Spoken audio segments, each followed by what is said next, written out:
Bienvenido a una introducción al método Simplex. En esta lección resolveremos un problema de maximización estándar utilizando el método Simplex. Un problema de maximización estándar es un problema donde todas las variables no son negativas, y todas las restricciones tienen esta forma aquí, donde son menores o iguales a n y n no es negativo. Describo 9 pasos para aplicar el método Simplex para problemas de maximización estándar. Pasaremos por cada paso mirando un ejemplo básico. Pero antes de hacer esto, quiero definir variables activas e inactivas.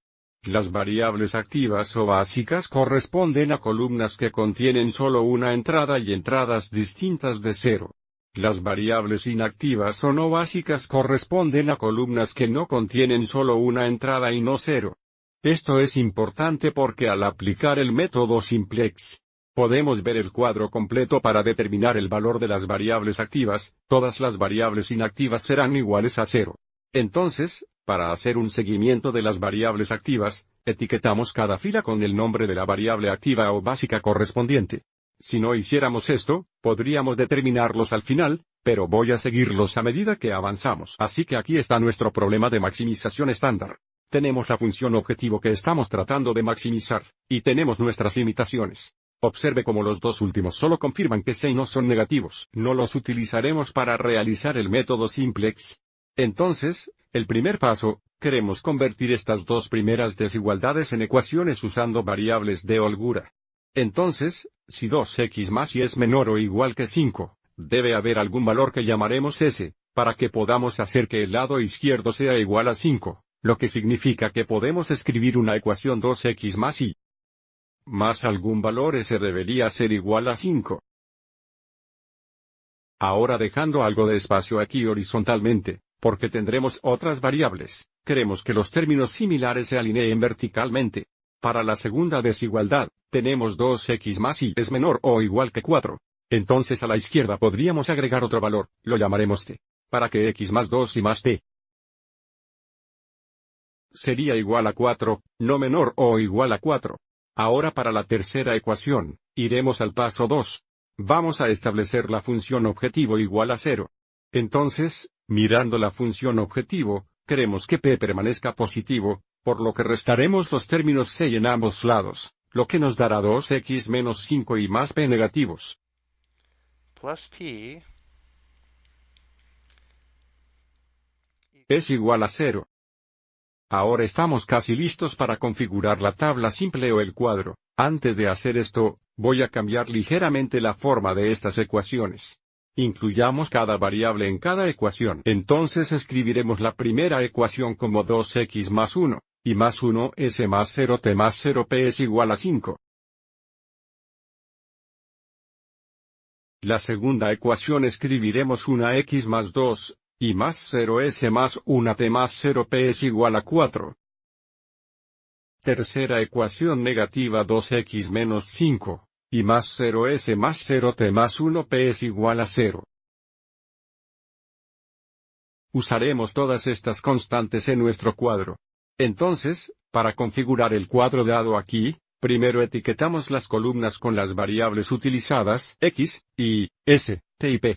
Nuestra primera fila, nuevamente serán los coeficientes de la primera ecuación. Observe cómo tenemos 2, 1, 1, 0, 0, 5. 2, 1, 1, 0, 0, 5.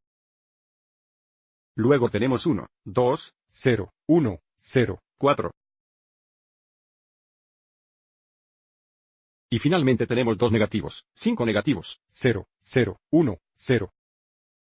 Tan negativo 2, negativo 5, y así sucesivamente.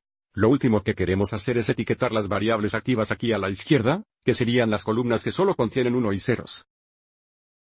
Entonces eso sería S, T, y P. Entonces están listados aquí. Nuevamente, esto es opcional, pero me gusta mostrar esto. Ahora debería mencionar que estos cuadros representan una posible solución a nuestro problema. Este simplemente no sería el máximo P. Por ejemplo, podríamos leer los valores de las variables activas de la tabla. La forma en que hacemos esto, mirando esta columna para S, observe cómo está activo. Entonces 1 es igual a 5, entonces S es igual a 5. Mirando la columna T, una T es igual a 4. Entonces T es igual a 4. Y mirando la columna P, una P es igual a 0. Entonces P es igual a 0. Entonces recuerde que las variables inactivas, que serían x e y, serían iguales a 0. Entonces, cuando x e y son iguales a 0, se cumplen las restricciones, pero observe cómo la ganancia sería a 0. Entonces, para encontrar una mejor solución, aplicamos el método simplex. Así que aquí está el mismo cuadro. Paso 4, queremos seleccionar la columna pivote. Esta es la columna con el número más negativo en el lado izquierdo de la fila inferior. Si el número es el más negativo, sería el que más queda en la recta numérica. Observe cómo sería la columna pivote, porque 5 negativos es el número más negativo a lo largo de la izquierda de la fila inferior. Paso 3, queremos seleccionar la fila pivote. Para hacer esto, dividimos cada entrada en la columna constante por la entrada positiva correspondiente en la columna pivote. La relación más pequeña indica la fila de pivote. Así que solo nos preocupa la primera y segunda fila. Entonces 5 dividido por 1 es igual a 5. Y 4 dividido por 2 es igual a 2. La fila pivote nunca será esta última fila. Entonces la relación más pequeña es 2, lo que significa que esta es una fila pivote. Paso 6, seleccionamos el pivote que es la entrada en la columna de pivote y la fila de pivote. Sin embargo, el pivote debe ser positivo. Observe que en este caso sería positivo 2. Ahora que tenemos el pivote, estaremos girando alrededor de esta entrada. Así que aquí está el mismo cuadro, aquí está nuestro pivote, así que ahora estamos en el paso 7. Realizamos operaciones de fila para hacer que el pivote sea igual a 1, y los elementos restantes en la columna pivote igual a 0. Entonces, queremos que sea 1, queremos que este y este negativo 5 sea 0. Debo mencionar que algunos libros de texto no haga que el pivote sea igual a 1, lo cual está bien, pero luego hay pasos adicionales más adelante. Comencemos haciendo que el pivote sea igual a 1, realizando una operación de fila. Entonces reemplazaremos la fila 2 con 1 2 veces la fila 2, eso es 1 2 veces 2 es igual a 1. Ya he hecho esto aquí. He reemplazado la fila 2 con 1 2 veces la fila 2. Observe que 1 2 veces 1 es 1 2, 1 2 veces 2 es 1. Sigue siendo nuestro pivote. 1 2 veces 0 es 0, 1 2 veces 1 es 1 2, 1 2 veces 0 es 0, 1 2 veces 4 es igual a 2.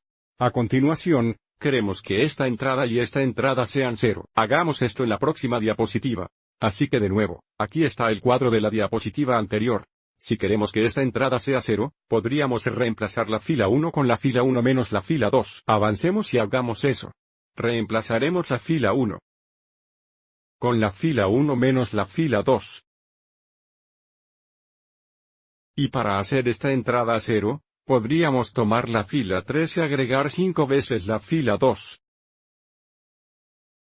Realicemos esta operación de fila a mano. Realizaremos esta operación de fila en la calculadora. Así que aquí tendríamos 2 menos 1 2 que es 4 2 menos 1 2 o 3 2. 1 menos 1 es 0. 1 menos 0 es 1. 0 menos 1 2, negativo 1 2. 0 menos 0, y 5 menos 2 son 3. Ahora, de nuevo, podríamos hacer esto a mano, pero quiero mostrar cómo podemos hacer esta operación de fila en la calculadora. Hay un par de formas de hacer esto en la calculadora. Voy a seguir adelante y hacer esto desde la pantalla de inicio. Entonces, para ingresar una fila, no usamos los paréntesis. Entonces voy a presionar second, abrir paréntesis, ingresar la fila 3, entonces 2 negativos, coma 5 negativos. Coma 0. Coma 0, coma 1. Coma 0, ciérrelo. Entonces hay la fila 3. Y luego más 5 veces la fila 2. Abra el soporte ondulado, 1 2. Coma 1, coma 0. Coma 1 2. Coma 0. Coma 2.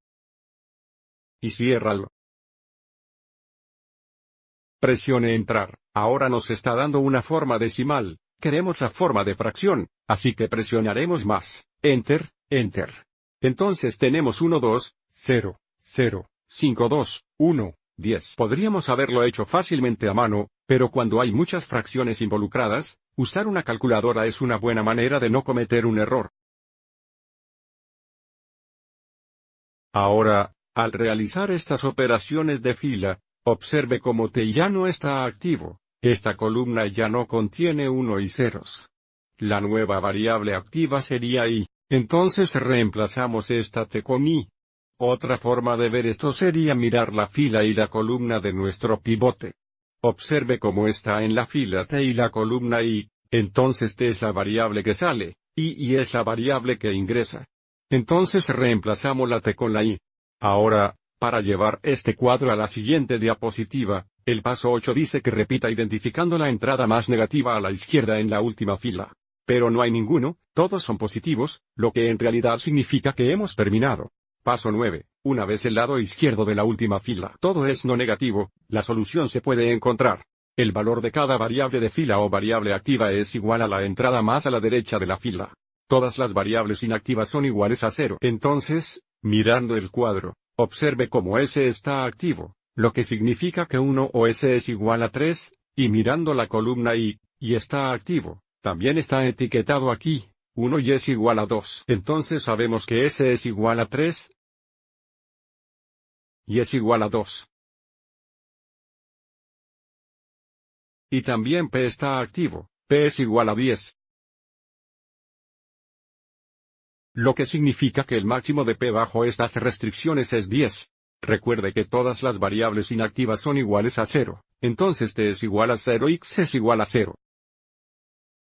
Para resumir, podríamos decir que el máximo de P es 10 en is 10 at 0,2. Ahora este es un ejemplo muy sencillo. Muchas veces tenemos que repetir el proceso porque después de girar una vez, todavía tenemos negativos a la izquierda en la fila inferior. Ahora, si comparamos esto con la forma en que resolvimos un problema similar utilizando la programación lineal, habríamos graficado la región factible en el plano de coordenadas porque nuestras restricciones son desigualdades en dos variables. Hubiéramos encontrado los vértices, 1, 2, 3, 4. Entonces se divide en P, que he mostrado aquí. Observe cómo obtenemos la misma solución. El máximo es 10 en 0,2. Cuando aplicamos el método simplex, el algoritmo comienza en un vértice, digamos aquí, y se mueve a lo largo de los bordes del politopo hasta que alcanza el vértice de la solución óptima. Espero que hayas encontrado esto útil.